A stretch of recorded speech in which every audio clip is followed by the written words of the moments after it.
So hey guys, welcome back to our YouTube channel. So finally we are back with our गणतंत्र series. इस series में हम लोग ने चैप्टर 21 पढ़ लिया था। आज हम लोग 22 पढ़ने वाले हैं, जिसमें प्रेगनेंसी, डिलीवरी एंड अबॉर्शन देखेंगे। अब आप सोच होंगे कि प्रेगनेंसी, डिलीवरी और अबॉर्शन में ये अगततंत्र में कैसे आ गया। तो अगततंत्र का पूरा जो सब्जेक्ट का नाम है अगततंत्र एवं विधि वैदिक। विधि वैदिक मतलब मेडिकल ज्यूरिस्प्रूडेंस की जो भी मेडिकल लीगल एस्पेक्ट होंगे वो इस के अंदर आएंगे। फोरेंसिक मेडिसिन जो होगी वो इसके अंदर आएगा। जो भी केस से रिलेटेड या फिर लीगल जो चीज़ें होती हैं, जो मेडिसिन से रिलेटेड होती हैं, जो हमारे चीज़ों से रिलेटेड होती हैं, वो इसके अंदर आ जाती हैं। ठीक है। अगर वो ऐसा भी हो सकता है कि कोई कंडीशन है, जैसे कि किसी की प्रॉपर्टी है, उसका असली वारिस कौन होगा उसका पता लगाना है, या फिर फॉर एग्जांपल कोई बच्चा है जो आर्टिफिशियल इंसेमिनेशन से पैदा हुआ है, क्या वो मतलब वारिस बन पाएगा कि नहीं बन सकता, लीगल वारिस होता है कि नहीं होता है। क्या ऐसा होता है कि फादर को अगर नहीं पता चला, मदर ने आर्टिफिशियल इंसेमिनेशन करा रखा है, क्या उससे पैदा होने वाला चाइल्ड उसकी प्रॉपर्टी का वारिस होगा कि नहीं होगा। इसी तरीके से बहुत सारे क्वेश्चंस होते हैं जो बन रहे होते हैं। ठीक है। इम्पोर्टेंसी क्या ग्राउंड फॉर डाइवोर्स होता है कि नहीं होता है। फॉर मेल्स एक ग्राउंड फॉर डाइवोर्स होता है, लेकिन फॉर फीमेल से ग्राउंड फॉर डाइवोर्स नहीं होता है। इस तरीके के लॉज और ये सारी चीज़ें इसी के अंदर आती हैं। तो यही सारी चीज़ें आज हम लोग इस चैप्टर में पढ़ रहे होंगे। ठीक है। तो बहुत सारी चीज़ें, एमटीपी एक्ट, पीसीपीएनडीटी एक्ट, कौन कौन सी कंडीशन से हम लोग लीगली टर्मिनेशन ऑफ प्रेगनेंसी करवा सकते हैं, नहीं करवा सकते हैं। ठीक है। किस तरीके से फीमेल फीटिसाइड को रोका जाए, तो ये सारी हैं। ठीक। So first topic is science of pregnancy. तो साइंस ऑफ प्रेगनेंसी अगर आता है तो 5 नंबर में आएगा। इसमें आपको प्रिजम्पटिव साइंस और प्रोबेबल साइंस लिखना होगा। प्रिजम्पटिव साइंस मतलब अनुमान लगा रहे हो, ठीक है, कि हाँ ऐसा हो सकता है, अगर ये साइंस दिख रहे हैं तो हो सकता है प्रेगनेंसी हो। इसमें आ जाता है amenorrhoea, morning sickness, breast changes, Chadwick signs, कोलाज्मा क्विकनिंग। ठीक है। ये आपको हेडिंग्स याद रखनी है, अंदर आप नॉर्मली अपने आप से बना के लिख सकते हो। जो चीज़ें दी हुई हैं वो सारी चीज़ें पढ़ लीजिएगा। तो जैसे चैडविक साइंस है 8 वीक पर दिखने को मिलता है, और क्विकनिंग देखने को मिलता है 5 मंथ पे, तो एंड ऑफ 5 मंथ। तो ये सारी चीज़ें हैं, एमसीक्यू के पॉइंट ऑफ व्यू से भी इंपॉर्टेंट आ जाती हैं, क्योंकि एमसीक्यूज में इसी तरीके के एमसीक्यूज बनते हैं। ठीक है। और आ जाता है जैसे स्ट्राया ग्रेविडेरम। तो ये प्रेजेंटिव साइंस होता है कि प्रोबेबल साइंस होता है, तो ये आपको बताना पड़ेगा। आ जाता है ब्रैक्सन हिक्स कॉन्ट्रैक्शन, प्रोबेबल साइन है कि प्रेजेंटिव साइन है। तो इस तरीके से याद रखिएगा कि क्या चीज़ किस में आ रही है। ठीक है। एमेनेरिया, जैसे कि अगर मेंस्ट्रुअल साइकिल नहीं चल रही, मेंसेस नहीं आ रहे, तो ऐसा मान सकते हैं कि हाँ हो सकता है प्रेगनेंसी हो, बट ये पूरा ज़रूरी नहीं है कि ऐसा ही होगा। ठीक है। ये जस्ट अनुमान है। प्रोबेबल साइन में गूडल साइंस आ जाता है, हीकर साइंस आ जाता है, Palmer signs, ballottement, Braxton Hicks contraction. ठीक है। और कुछ कुछ बायोलॉजिकल टेस्ट होते हैं जिससे हम लोग को पता चलता है। ये सारे टेस्ट यहाँ पे लिखे हुए हैं कि जीनोपॉज, गैलीमैनिनी, इम्यूनोलॉजिकल टेस्ट। ठीक है। तो इससे हमें पता चल जाता है कि यूरिन में एसिडिटी है कि नहीं है। तो देखो गूडल साइंस क्या होता है, cervical softening eight 6th week. ठीक है। हीगर साइंस क्या होता है, softening of lower uterine segment. Palmer sign होता है rhythmic contraction at 4 to 8 week. Ballottement होता है 4 से 5 वीक। फिर है painless, Braxton is contraction painless from 3rd month, uterine rises to xiphoid process by 36 week. Weight increase हो जाता है फ्रॉम 50 to 1000 ग्राम, 1 किलो तक। ठीक है। तो ये सारी चीज़ें आती, बहुत इसमें डीप में मत जाइएगा, क्योंकि डीप में पढ़ने के लिए बहुत ज़्यादा ये एक अलग कॉन्सेप्ट आ जाता है, अलग सब्जेक्ट बन जाता है। ठीक है। ये आप सब पढ़ेंगे गायनिकोलॉजी में जब आप फाइनल ईयर में जाएंगे। अब यहाँ पे इतना डीप में पढ़ने की आपको ज़रूरत नहीं है। आपको बस प्रोबेबल साइन और प्रिजम्पटिव साइंस की हेडिंग्स पता होनी चाहिए, और थोड़ा थोड़ा ये पता होनी चाहिए किस हफ्ते में किस मंथ में होता है। That's it. इससे ज़्यादा आपको नहीं आएगा, कुछ भी पूछेगा ना एमसीक्यू बना पाएगा। बस तो ये नहीं पूछेगा एमसीक्यू में कि ब्रैक्सन हिक्स कॉन्ट्रैक्शन होता क्या है। आपसे पूछेगा कितने मंथ पे ये हम लोग को दिख रहा होता है। तो आपको बस पता होना चाहिए कि 36 वीक्स तक ऐसा हो जाता है, वेट इंक्रीज हो जाता है, बस इतना वेट इंक्रीज होता है। तो आप उससे एमसीक्यूज बना लेंगे यार, बाकी लिखने वाली चीज़ है। तो ये सारे अगर आपको फैक्ट्स पता है ना, तो आपको ईजिली आप लिख पाएंगे उन सारी चीज़ों के बारे में। ठीक है। फिर आ जाता है पॉजिटिव साइंस ऑफ प्रेगनेंसी। अब देखो प्रिजम्पटिव साइन और प्रोबेबल साइन तो हम लोग ने देख लिया, अब है पॉजिटिव साइन की, मतलब ये साइंस अगर होंगे तो 100% पता लग जाएगा कि हाँ ये प्रेगनेंसी है। पहला तो है फीटल हार्ट साउंड, मतलब जो बच्चा होता है उसका हार्ट साउंड पता चलने लगता है from the 24th of day, audible via Doppler at 10th week, stethoscope में 16th वीक में हम लोग को सुनने को मिल जाता है। नॉर्मल रेट होता है 120 टू 160, ठीक है। नियोनेट्स में हम लोग जनरली बोलते हैं 140 टू 160 होता है, बट 120 टू 160 भी ठीक है। फीटल मूवमेंट की बात करें, part identifiable by 20 to 22 weeks on abdominal palpitation, ठीक है, कि उसका मूवमेंट हम लोग को पता लगने लगेगा, ये श्योरेस्ट साइन होता है, one of the surest sign. फिर अल्ट्रासाउंड करवा लो, ये अर्लीस्ट होता है। Zygote visible at 5th week, foetal pole at 6th, heart beat 7th, moving limb at 8th week, X-ray identify foetal skeleton by 12th week but not recommended due to radiation risk, ठीक है। Medico legal importance क्या होता है कि criminal case जैसे rape, adultery और concealment of pregnancy, infanticide, false blame, death sentence, इन सारी चीज़ों में हो रहा होता है। नलिटी ऑफ मैरिज जैसे divorce, inheritance, alumni claims, compensation या लेजिटिमेसी या लीव फैसिलिटीज में भी इसका इंपॉर्टेंस होता है, ठीक है, कि किसी को लीव चाहिए अपने काम से, किसी को एलिमिनी क्लेम करनी है तो उसमें प्रेग्नेंट है कि नहीं, अगर प्रेग्नेंट है तो दिस मीन्स उसको वो अपना और डिमांड कर सकती है कि हाँ मेरे पास बच्चा है, मैं इसको मुझे इसको पालना है, ये वाली चीज़ें आ जाती हैं, वो चीज़ भी देखता है जो कोर्ट होता है। और बाकी नलिटी ऑफ मैरिज भी इस पता चलता है यहाँ पे सिविल केसेस में, डाइवोर्स, ठीक है।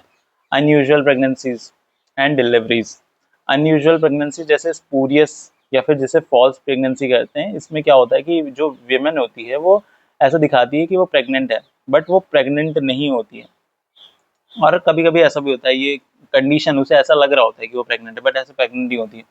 caused by psychic or hormonal disorder common in childless women nearing menopause, ठीक है। सुपरफिटेशन क्या होता है कि fertilisation of a second ovum in an already pregnant women, कि पहले तो वुमेन प्रेग्नेंट है उसमें दूसरा ओवम और वो हो गया, ठीक है, फर्टिलाइज्ड हो गया, तो उससे क्या हुआ कि ट्विन प्रेगनेंसी हुई from a subsequent cycle. Superfecundation मतलब two ova fertilize by sperms from the two separate act of coitus within the same ovulation period, मतलब एक ही जैसे साइकिल होती है, जैसे 28 डेज की साइकिल होती है, ओवुलेशन पीरियड 14 डेज पे अगर है, हो रहा होगा, क्योंकि जाहिर सी बात है तो 13-14 पे हो रहा होगा, तो उसी उसी पीरियड में जब 2 बार फर्टिलाइजेशन हो जाए तो हम लोग उसे कहते हैं सुपर फिकंडेशन।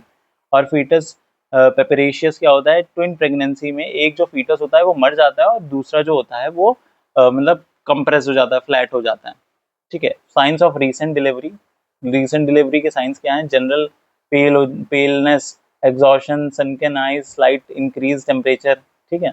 ब्रेस्ट में फुल हो जाएंगे, इनलार्ज हो जाएंगे, टेंडर हो जाएंगे, कोलेस्ट्रम प्रेजेंट होगा, डार्क एरियोला होगा।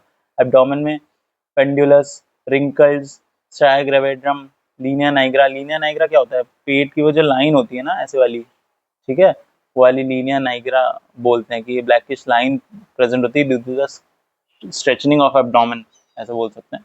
यूट्रस में contraction, hard muscular tumour, vagina relax होगा, capacious rugae appeared by 3rd week, cervix soft होगा, डायलेट होगा, इंटरनल ओएस होगा वो क्लोज हो जाएगा 24 घंटे में। लोकिया र्यूब्रा सिरोसा एल्बा, ठीक है। ये आप और डिटेल में पढ़ना चाहें तो पढ़ सकते हैं, वैसे यहाँ पे इतना इंपॉर्टेंस है नहीं इन सारी चीज़ों के, ये गायनी में आता है।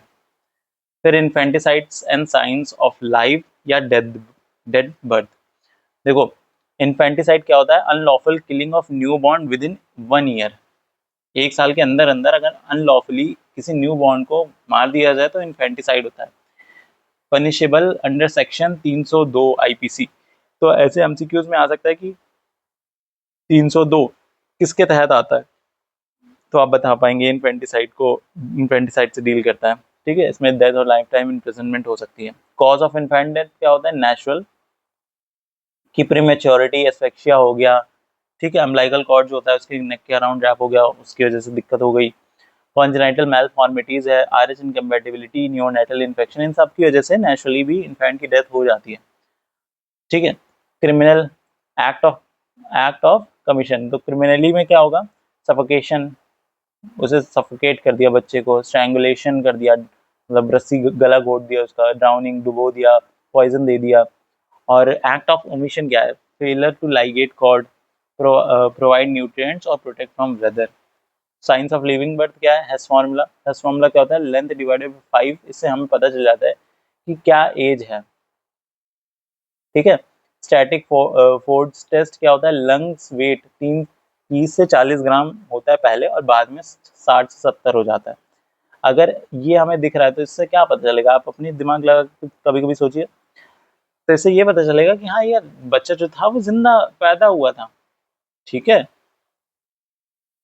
और Ploucquet's test, lungs is to body ratio 1:70 होगा बिफोर, और बाद में 1:35 हो जाएगा। तो इससे हम लोग को लाइव बर्थ हुई थी कि नहीं हुई थी, कि पहले ही बच्चा फीटस के टाइम पे ही मर गया था, इससे ये पता चल जाता है। हाइड्रोस्टैटिक टेस्ट, जो लंग्स होगा वो फ्लोट करेगा आफ्टर रेस्पिरेशन। और ब्रिसली टेस्ट क्या होता है? Air in stomach duodenum produce bubble in water, chest arc हो जाएगी, जो चेस्ट होगी वो आर्क शेप हो जाएगा, डायफ्राम 6 to 7 रिब। फिर यहाँ पे साइंस ऑफ डेड बॉन्ड दिखाया गया है कि कौन कौन से ऐसे साइंस होते हैं जिससे ये पता चलता है कि बच्चा मरा हुआ पैदा हुआ था। इसमें बहुत सारी चीज़ें आती हैं, जैसे रॉबर्ट साइन है, gas shadow in heart chamber, rigor mortis mummification, putrefaction, viable age. ये सारी चीज़ें दी हुई हैं, आप इसको एक बार पढ़ लीजिएगा, बहुत ज़्यादा कुछ अलग नहीं है। अब इसमें आता है battered baby syndrome. Battered baby syndrome, legitimacy इन remote delivery. Battered baby syndrome क्या होता है? कि ऐसा होता है कि मल्टीपल नॉन एक्सीडेंटल इंजरीज होती हैं बाय पेरेंट्स और गार्डियन। जो गार्डियन होता है वो इंजर्ड करता रहता है बच्चे को। Below to 2 to 3 years, common in males. जो बच्चा होता है अगर वो मेल है, ठीक है, तो उसमें ज़्यादा देखने को मिलता है, या फिर सबसे बड़ा बच्चा जो होता है, या सबसे छोटा बच्चा, या फिर एक अनवांटेड चाइल्ड, उसमें ये देखने को मिलता है कि मतलब जो पेरेंट्स होते हैं वो इतनी जोर जोर कभी कभी मार देते हैं कि उसको मतलब इंजरीज बन जाती हैं। ठीक है। Injuries of different age on head, neck, face, delay in seeking treatment. Legitimacy, child born due to the valid marriage और within 280 days of dissolution. मतलब डिसोल्यूशन के 280 डेज के अंदर अंदर अगर वो हो रहा है तो वो लेजिटिमेट चाइल्ड होगा। इलिजिटिमेट कब होगा? If born out of wedlock, husband lacked access, कि मतलब हस्बैंड को एक्सेस नहीं है। ठीक है। और आउट ऑफ वेडलॉक मतलब शादी टूट गई है, कोई ऐसे बंधन नहीं है, उसके बाद भी अगर कोई बच्चा पैदा होता है तो इलिजिटिमेट होगा। और ब्लड ग्रुप इनकम्पैटिबिलिटी अगर है तो वो भी इलिजिटिमेट माना जाएगा। मेडिको लीगल इंपॉर्टेंस क्या है? कि इनहेरिटेंस में, एफिलिएशन में, केसेस में, सस्पिशियस चाइल्ड में, नलिटी ऑफ मैरिज में। फिर रिमोट डिलीवरी क्या होता है? जैसे कभी कभी होता है कि कहीं और डिलीवरी हुई है, तो जैसे लीविंग है तो white abdominal scar, lakhs, pendulous breast, partially open vagina, irregular skin, मतलब ये सारी चीज़ें नॉर्मल है, एक बार पढ़ लीजिएगा, इसमें क्या ही कोई समझाएगा। डेथ में क्या होगा? यूट्रस लार्ज होगा, थिकर होगा, body twice the length of cervix, irregular shorten cervix, ये सारी चीज़ें दिख रही होंगी। फिर आता है अबॉर्शन। अबॉर्शन एक इंपॉर्टेंट टॉपिक आ जाता है यहाँ पे। तो नेचुरल और लीगल अबॉर्शन, दो टाइप के अबॉर्शन होते हैं, और इधर ही क्रिमिनल अबॉर्शन आ जाता है। तो नेचुरल में मतलब अपने आप फर्स्ट 3 मंथ में अगर कोई फीटस है वो मर जाता है तो वो नेचुरल अबॉर्शन होता है। तो 3 मंथ से पहले पहले अगर मरा जा रहा है बच्चा तो उसका मतलब ये है कि वो अबॉर्शन की श्रेणी में आएगा, वरना उसे अबॉर्शन की श्रेणी में नहीं रखेंगे। Causes, chromosomal defect, uterine abnormality, RH incompatibility, infectious, hormonal deficiency, trauma, drug toxicity, इन सारी चीज़ों की वजह से नेचुरल अबॉर्शन हो सकता है। लीगल और जस्टिफाइबल क्या है? कि perform by physician to save mother's life under MTP act. MTP act क्या था?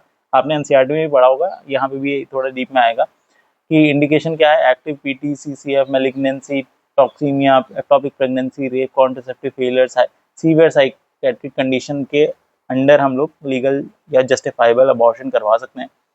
क्रिमिनल अबॉर्शन क्या है? मेथड्स या अबॉर्टिफिकेशन, ड्रग्स होते हैं। ठीक है। कॉम्प्लिकेशन, ये सारी चीज़ें यहाँ पे लिखी हुई हैं, और ये IPC प्रोविजंस हैं जिससे डील करता है। एक बार रीडिंग मान लीजिएगा।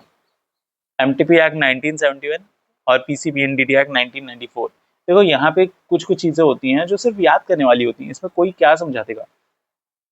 तो जो ऐसा है कि सिर्फ रट्टा मारने वाली चीज़ है, मैं वो बता देता हूँ कि यार ये वाली चीज़ एक बार पढ़ लेना या ये वाली चीज़ एक बार देख लेना, उसमें ऐसा क्या कोई बहुत ज़्यादा ऐसा नहीं आता। और एमटीपी एक्ट मोस्ट इम्पॉर्टेंट, और PCP and eighty act most important.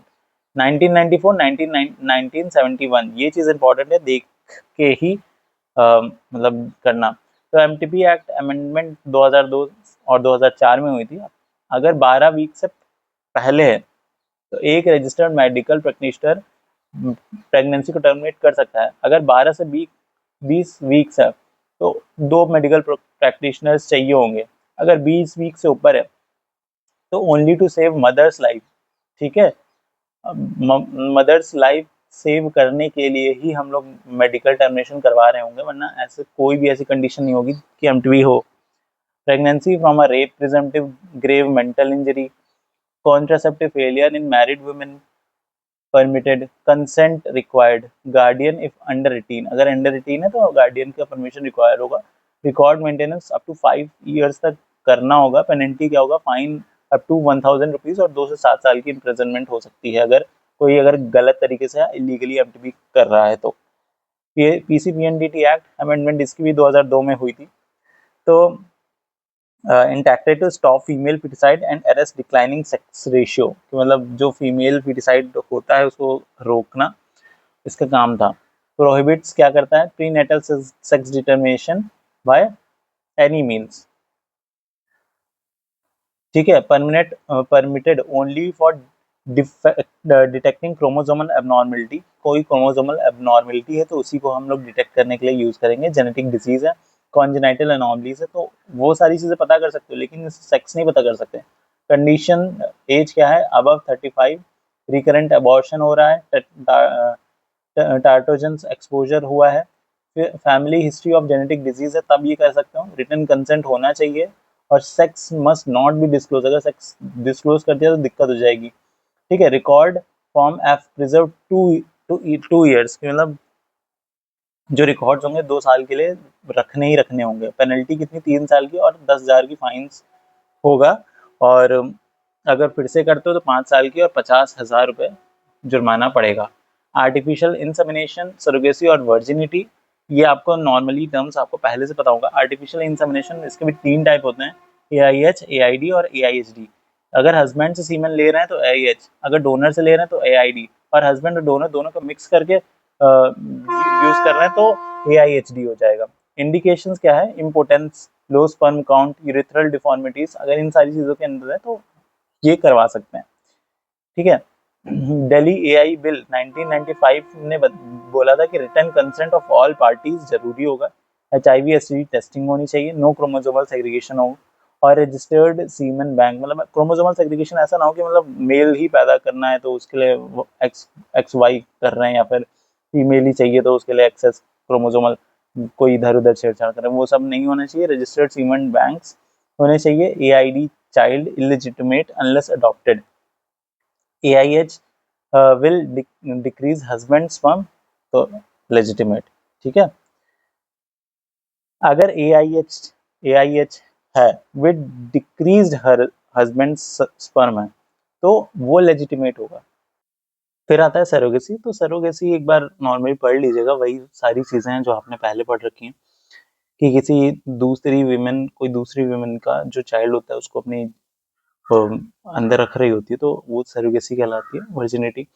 पर इस क्यों क्यों होता है, क्योंकि जो फीमेल है, कोई विमेन है, उसके अंदर ये तो है कि यार वो ओवम प्रोड्यूस कर सकती है, लेकिन ऐसे कंडीशंस नहीं है कि उसका जो यूट्रस है वो जो फीटस है उसके लिए सुटेबल नहीं होता। तो दूसरा अपना जो ओवम होता है और जो हस्बैंड का सीमेन होता है उसको IVF के थ्रू दूसरी वुमेन के पास कंडीशंस जिसके पास अच्छी होती हैं, यूट्राइन कंडीशंस जो फीटस के लिए सुटेबल हो, तो उसको देके उससे फिर बनते हैं।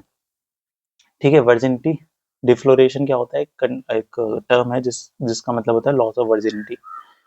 ठीक है, इसके साइंस क्या है, intact hymen, adjacent labia majora, narrow vagina, intact fourchette. Defloration, defloration में क्या हो जाएगा, जो हाइमन है वो टॉर्न हो जाएगी, इलास्टिक हो जाएगी। एनलार्ज लेबिया मेजोरा होगा, पिगमेंटेड एरियोला होगा। नो सिंगल एब्सोल्यूट साइन होता है ऐसा, मतलब ऐसा नहीं कह सकते कि वर्जिनिटी कोई एब्सोल्यूट साइन है, ऐसा कुछ नहीं होता। हाइमेन ऐसा भी हो सकता है कि किसी ट्रॉमा की वजह से, इन्फेक्शन की वजह से, मैस्टरबेशन की वजह से, हॉर्स राइडिंग की वजह से, साइकिलिंग की वजह से, इन सारी चीज़ों की वजह से भी रप्चर होती है। ठीक है, फिर आता है impotency, sterility and chapter summary. तो इम्पोर्टेंसी और स्टेरिलिटी, इम्पोर्टेंसी क्या होता है? एबिलिटी टू परफॉर्म इंटरकोर्स, जैसे कि इरेक्टाइल डिसफंक्शन हो गया। स्टेरिलिटी क्या होता है कि मेल में इनएबिलिटी टू इम्प्रेग्नेट, फीमेल में अगर है तो इनएबिलिटी टू कंसीव। ठीक है, तो उनको हम लोग स्टेराइल बोलेंगे। मेडिको लीगल इंपॉर्टेंस क्या है कि nullity of marriage, divorce, disputed paternity, rape, defence, adultery. तो मेल कॉज कॉन्जेनाइटल डिफॉर्मिटीज हो सकता है, उसकी वजह से हो सकता है कि क्रिप्टोर्किडिज्म है। डिजीज की वजह से हो सकता है कि diabetes, spinal injury, chemicals, lead, cocaine, psychotic factors भी हो सकता है। तो इस वजह से मेल में स्टेरिलिटी हो सकती है। और फीमेल की अगर बात करें तो यूट्राइन ओवेरियन एबनॉर्मेलिटीज, एंडोमेट्रियोसिस, और ये सारी चीज़ें, ovarian cyst, acidic vaginal secretion, tumours, इन सारी चीज़ों की वजह से होता है। अब ये जो मेल स्टेरिलिटी होता है वो ग्राउंड फॉर डाइवोर्स होता है, बट फीमेल जो स्टेरिलिटी होता है वो ग्राउंड फॉर डिवोर्स नहीं होता। क्योंकि अगर मेल स्टेराइल है तो एक फीमेल जो है उससे डाइवोर्स ले सकती है, लेकिन अगर फीमेल स्टेराइल है तो मेल उससे डाइवोर्स नहीं ले सकता, ये होता है। ठीक है, बाकी आज हम लोग ने ये सारी चीज़ें पढ़ी। आई होप ये चैप्टर समझ में आ गया होगा। बहुत कुछ अलग नहीं है इसमें, मेन मेन जो टर्म्स है वो पता रखिएगा कि प्रिजम्पटिव साइंस के अंदर क्या क्या चीज़ें आती हैं, प्रोबेबल साइंस के अंदर क्या क्या चीज़ें आती हैं, और पॉजिटिव साइंस के अंदर क्या क्या चीज़ें आती हैं।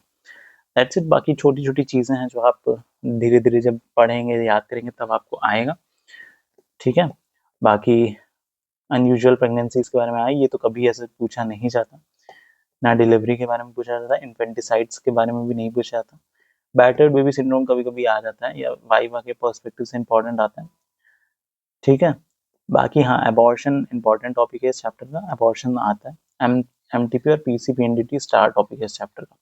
बाकी आर्टिफिशियल इंसेमिनेशन, सरोगेसी, वर्जिनिटी, तो ये एक एक मतलब आते हैं, जैसे कोई क्वेश्चन है उसमें सब पार्ट्स हैं तो उसमें ये सारी चीज़ें दी जाती हैं कभी कभी। ठीक है, इम्पोर्टेंसी, स्टेरिलिटी, सब डेफिनेशंस हैं। ठीक है, तो this is all about this chapter. I hope ये चैप्टर समझ में आया होगा। बाकी तो इतना ही है, जिस तरीके से आप याद करते रहेंगे उस तरीके से आपको कॉन्फिडेंस आएगा। बाकी इसी तरीके से पढ़ाई करते रहिए, मज़े करते रहिए।